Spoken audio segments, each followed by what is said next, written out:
एक रिसर्च के दौरान कंटेस्टेंट्स की पोस्ट मील वॉकिंग हैबिट्स को स्टडी करते हुए ये पाया गया कि इससे ना केवल उनकी सेहत में काफ़ी सुधार आया है, बल्कि उनके ओवरऑल लाइफ स्पैन में भी 3 साल और ऐड हो गए हैं।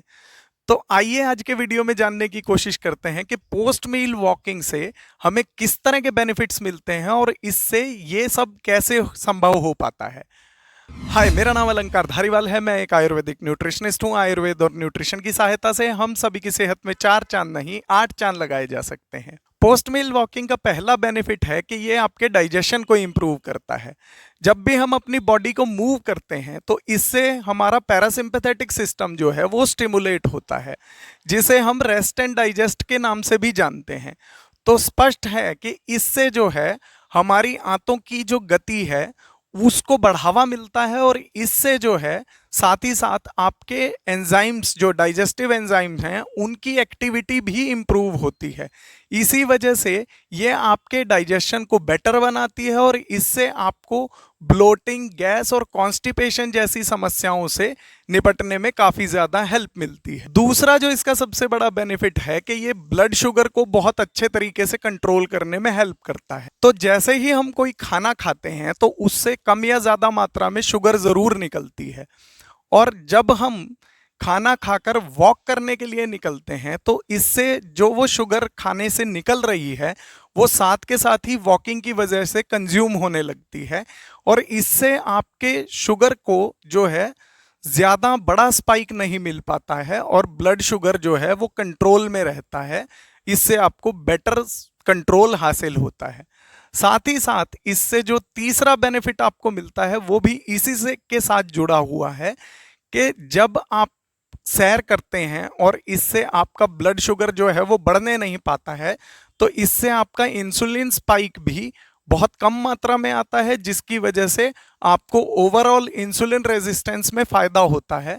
साथ ही साथ क्योंकि आपकी शुगर साथ ही साथ कंज्यूम हो रही है, तो इस वजह से आप तेज़ी से अपने जो स्टोरेज फैट है उसको टैप कर पाते हैं और इससे आपको इंसुलिन की सेंसिटिविटी बढ़ाने में भी काफ़ी ज़्यादा हेल्प मिलती। अब इसका जो अगला बेनिफिट है वो भी इसी इंसुलिन रेजिस्टेंस से ही जुड़ा हुआ है।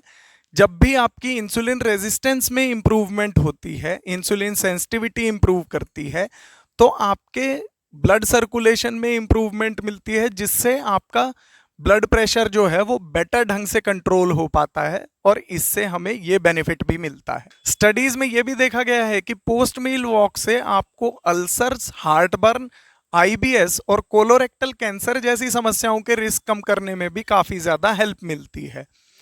और इसका अगला जो बेनिफिट है वो है कि ये स्लीप को भी आपकी इम्प्रूव कर देता है।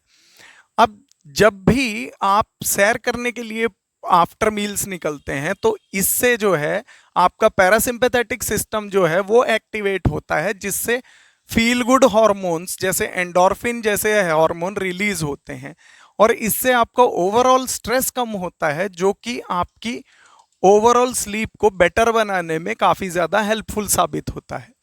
तो इन सब फायदों को जानकर आपको भी लग रहा होगा कि आपको पोस्ट मील वॉक के लिए समय निकालना ही चाहिए और आप भी इसे करना चाहते ही होंगे। लेकिन आपके मन में अभी भी 2 सवाल उठ रहे होंगे, जिनमें से पहला है कि कितने टाइम तक हमें ये पोस्ट मील वॉक करनी है, और दूसरा सवाल जो है कि इसकी स्पीड क्या होनी चाहिए।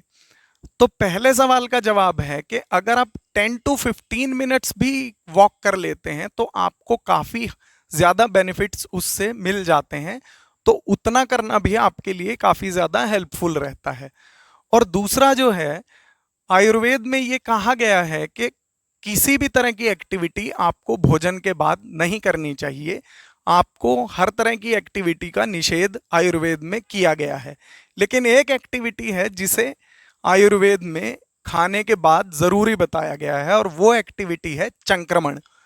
अब ये चंक्रमण क्या है, आइए इसे समझते हैं। चंक्रमण का अर्थ है टहलना। तो इसका मतलब साफ है कि आपको जो है अपनी नॉर्मल जो आपकी वॉक है, जो आपकी नॉर्मल वॉकिंग स्पीड है, उस पे आपको स्ट्रोल करते हुए ये जो है ये काम करना है, और इससे आपको ये मैक्सिमम बेनिफिट्स हासिल हो जाएंगे। तो पोस्ट मील वॉकिंग के इतने सारे बेनिफिट्स जानकर आपको भी ये लग रहा होगा कि ना केवल आपको ये करना चाहिए बल्कि आपके नियर एंड डियर्स को भी इसे जरूर करना चाहिए। तो देर किस बात की है, वीडियो को जल्दी से शेयर कर दीजिए ताकि वो लोग भी जान पाएं और इस अच्छी हैबिट को अपने डेली रूटीन में शामिल कर पाएं। आपने अपना कीमती समय हमें दिया, इसका तहे दिल से शुक्रिया। मैं मिलता हूं आपसे अगले किसी वीडियो में, तब तक के लिए स्वस्थस्य स्वास्थ्य रक्षणम।